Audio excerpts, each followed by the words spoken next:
ગીર પૂર્વ વન વિભાગ દ્વારા ગેરકાયદેસર પ્રવૃત્તિઓ સામે કડક કાર્યવાહી હાથ ધરવામાં આવી છે.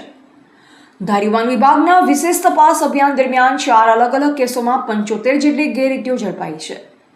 વન વિભાગે વિવિધ કાયદાકીય કલમોના ભંગ બદલ કુલ 13,30,900 રૂપિયાનો દંડ ફટકાર્યો, જેમાં કલમ 38 હેઠળ 3,77,600 રૂપિયા, કલમ 4 હેઠળ 2,20,000 રૂપિયા, કલમ 16 હેઠળ 3,03,000 રૂપિયા અને કલમ 17 હેઠળ 3,32,500 રૂપિયાની વસૂલાત કરવામાં આવી છે. વન વિભાગે સ્પષ્ટ ચેતવણી આપી છે કે ગીરના જંગલ વિસ્તારમાં ગેરકાયદેસર પ્રવૃત્તિઓ ચલાવનાર કોઈપણ વ્યક્તિ કે સંસ્થાને કોઈપણ સંજોગોમાં બક્ષવામાં આવશે નહીં. આગામી સમયમાં પણ આવી જ પ્રવૃત્તિઓ સામે સઘન પેટ્રોલિંગ અને કડક કાર્યવાહી ચાલુ રહેશે. રિપોર્ટર બિપિન રાઠોડ, ચલાલા, અમરેલી.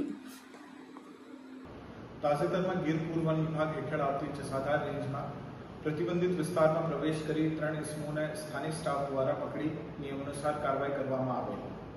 ગીર પૂર્વ વન વિભાગ હેઠળ આવતી તમામ રેન્જોમાં પરસ્પર સંકલન રાખી અને અલગ અલગ ટીમો દ્વારા સમયાંતરે સ્પેશિયલ ડ્રાઇવ, નિયમિત નાઇટ પેટ્રોલિંગ, રોડ પેટ્રોલિંગ તથા સંવેદનશીલ વિસ્તારોમાં વિશેષ ચેકિંગ હાથ ધરવામાં આવે છે.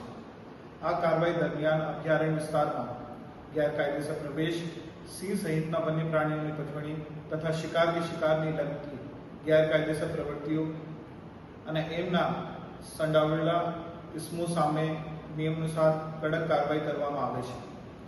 છેલ્લા 4 માહમાં ગીર પૂર્વ વન વિભાગ હેઠળ આવતી રેન્જોમાં ઘણી બધી નોંધપાત્ર કાર્યવાહી કરવામાં આવી છે.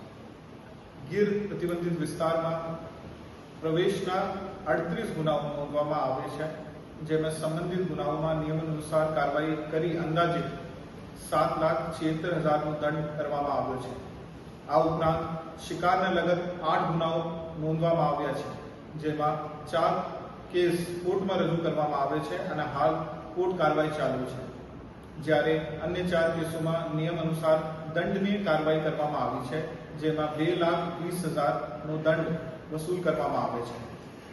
વન વિભાગની જરૂરી પરવાનગી તથા માન્ય ટ્રાન્ઝિટ પાસ વગેરે લાકડાની ગેરકાયદેસર હેરફેર કરનાર સામે પણ કડક કાર્યવાહી કરવામાં આવે છે. આવા 16 ગુનાઓમાં નોંધી સંબંધિત ઇસમો સામે નિયમાનુસાર કાર્યવાહી કરીને અંદાજિત 3,30,000નો દંડ કરવામાં આવ્યો છે. આ ઉપરાંત અભયારણ્ય વિસ્તારમાં પ્લાસ્ટિક કચરો ફેંકતા કે અનામત વીડીમાં ગેરકાયદેસર ચરિયાણ કરવાતા ઇસમો સામે 70 ગુના નોંધી 32,500નો દંડ કરવામાં આવેલ છે. આમ છેલ્લા 4 માસમાં અલગ અલગ કુલ 75 ગુના નોંધી કુલ 13,30,900 જેટલો દંડ વસૂલવામાં આવે છે.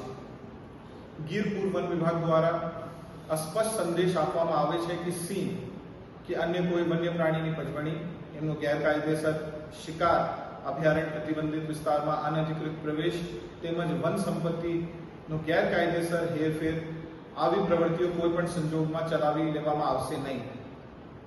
ગીર પૂર્વ વન વિભાગ દ્વારા જાહેર જનતાને અપીલ કરવામાં આવે છે કે આપણી આસપાસ કોઈ વ્યક્તિ વન્ય પ્રાણી પજવણી, ગેરકાયદેસર પ્રવેશ, પ્રતિબંધિત જંગલ વિસ્તારમાં અનધિકૃત પ્રવેશ, લાકડાની ગેરકાયદેસર હેરફેર કે અન્ય કોઈ વન તથા વન્યજીવ સંબંધિત ગેરકાયદેસર પ્રવૃત્તિ કરતો જોવા મળે તો તેની સ્થાનિક સ્ટાફને જાણ કરે.